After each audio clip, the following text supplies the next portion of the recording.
የተዋወቅ ነው ትንሽ እሱ ራሱ ፊልም ይመስል ነገር አለው። እንግዲህ ሼፉ ፊልም ላይ ነው ያየ እና ፊልም ላይ አይቶ ብዙ ጊዜ ሰው ሊወድ አይችልም እንደኔ እምነት። ለምን ፊልሙን ብቻ ነው ያየው ስሳሌ አይደለም።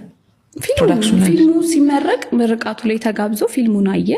እንደሰማሁት ከሆነ ጓደኞቹ እንደነገሩኝ አብረውት የነበሩት እቺ ልጅ ነው ማገባት አለ አሉ።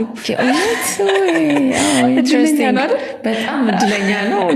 እንደዚህ ብለው ከተሳካለት ትዳር የሚሰጠው እግዚአብሔር ነው። እግዚአብሔር ይመስገን። ግን ነገሮችን መገጣጠማቸው ያስቀኛል፣ ይገርመኛል። ለራሴ የሆነ ፊል ያደረገው ነገር እኮ አለ ማለት ነው። የገባው ነገር አለ።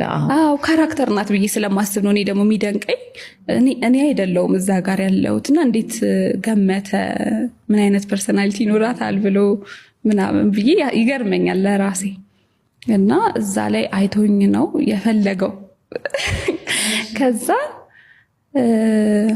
ከስንት ጊዜ በኋላ መሰለሽ ምናልባት 2 ዓመት ሆኖታል ወይ 1 ዓመት ከምናምን ድረስ ሊያገኘኝ አልቻለም። ይፈልግሽ ነበር? አዎ እቺ ልጅ የሚያውቃት ሰው የለም ማለት ነው ምናምን ይላል። እኔ ደግሞ የሚገርምሽ ብዙም ጎበዝ አይደለሁም መሰለኝ ይሄ ማህበራዊ ህይወት ላይ ሰዎች ጋር ምናምን አልገኝም መሰለኝ።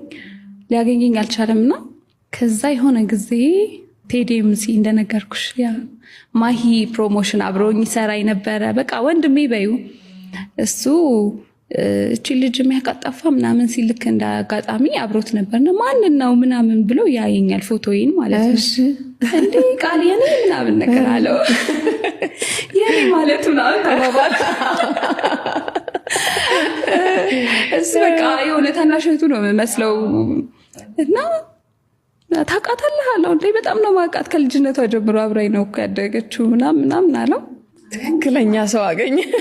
አላምንህም አለው። ከዛ ስልክ ደወለልኝ ቴዲ። ከዛ ኬቢን ታውቂዋለሽ አታላይ ናት ዘፋኝ ምናምን እንደዚህ ብሎ ነገረኝ። እንዴ በጣም ነው እንጂ የማውቀው አድናቂ ነኝ በልልኝ አልኩት። ይሄ ለመቀለድ ነው። እና እኔ ደግሞ እኛ ትምህርት ቤት እንደተማረ አውቅ ነበር። ፍሬት ነው የተማረው እሱም አጋጣሚ እኔ የተማርኩበት ትምህርት ቤት እና ሰማ ነበር። አታላይ እዚህ እኮ ነው የተማረው እንደዚህ አስተማሪዎቻችን ሲያወሩ ምናምን እንደዚህ ሰማለሁኝ ብቻ።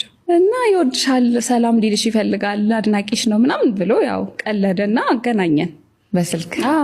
ከዛ በጣም ጎበዝ ነሽ እንደዚህ ምናምን አለኝ። ቴንኪዩ አንተም በጣም ነው ማደንቀ ምናምን ብዬ በቃ ጀስት ማንኛውም ሰው ሊያደንቅ ሲደውል እንደምታናግሪው ተነጋገርን፣ ተዘጋው ማለት ነው። ከዛ አገናኘኝ ይለዋል። እኔ ደግሞ በወቅቱ ብዙም እንደዚህ አይነት ጉዳይ ላይ የለሁም። በቃ ምልሽ ስራ ላይ መሮጥ መፈልግበት እንደዚህ አይነት ኢንተረስት የሌለኝ ሰዓት ነበረ።